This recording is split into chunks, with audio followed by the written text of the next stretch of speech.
back to the channel, guys. The Mosin Dude here. Today we're going to be talking about the Tacoma camper setup version 2.0. As you can see, it's a little different than the original version that we posted about back in March of this year of 2020. I've made a few changes. Some of the changes I talked about in that video I made to this setup. The main one being that this is a lot more mobile design, that I can pull this out if I need to, which I'll demonstrate later. It's kind of a two-person job. It's a little heavier for one person to do, but that was the main thing I wanted to change.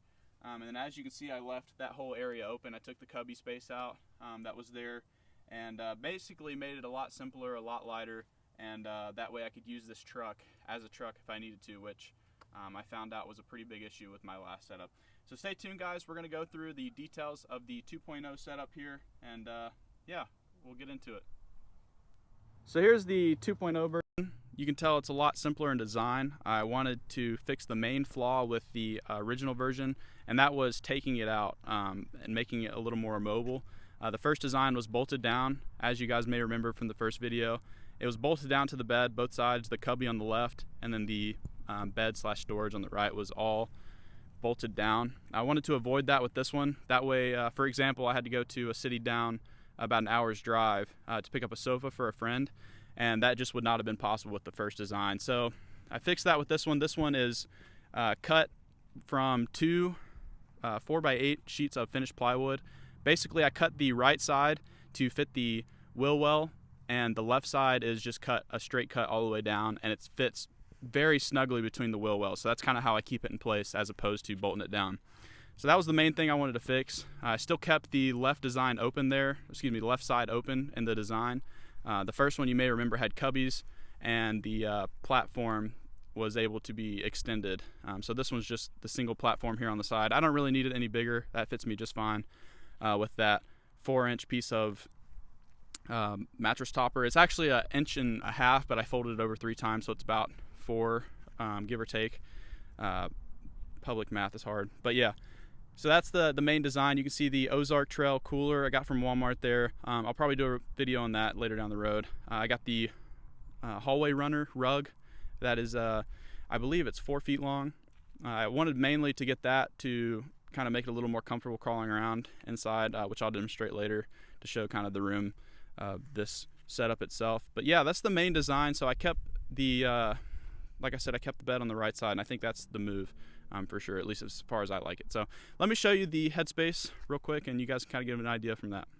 All right, so real quick, I'm gonna do a demonstration of what I would do if I was gonna take this out. I would take out the cooler, set it off to the side, and all you gotta do is just give it a good pull, and it pulls it out of that right there. So then you just pull it all the way out completely, have some friend or someone on the other side to grab that and lift it out. So I'm gonna push it in real quick, and then I'm gonna climb in and give you guys a little visual reference of how tight this one is as far as headspace goes. So I'll take my shoes off real quick, climb up on in here. You'll hear some cracking, a little bit of creaking, excuse me, not cracking, from the wood. Mainly that's just from that tight fit again. But as you can see, the platform is about 1 inch lower, I believe, the wood from the bed to the top of the platform itself. So that kind of gives me a little more headroom in here, and I think this mattress pad gives a little more, so it's not as if I'm sitting higher up. But as you can see, I can lay down in here pretty comfortably.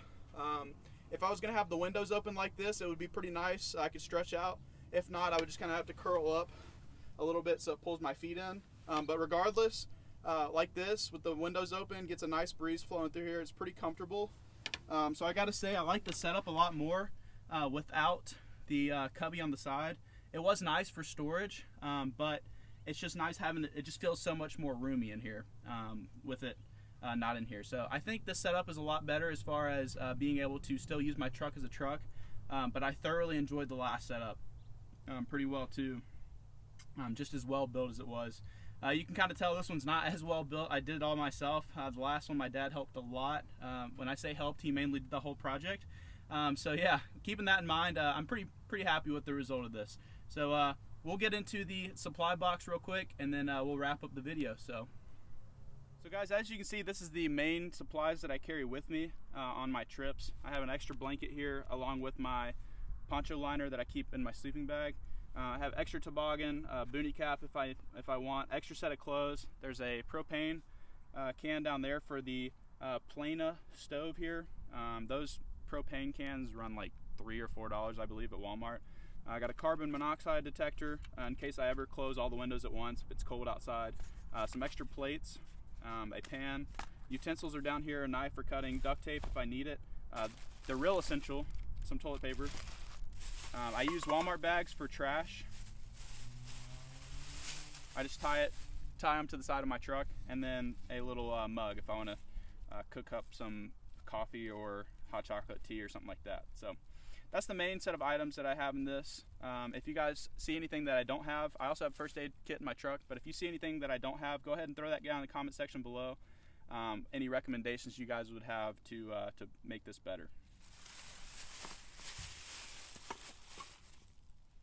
Guys, so that just about wraps up this video of the Tacoma Camper Setup 2.0.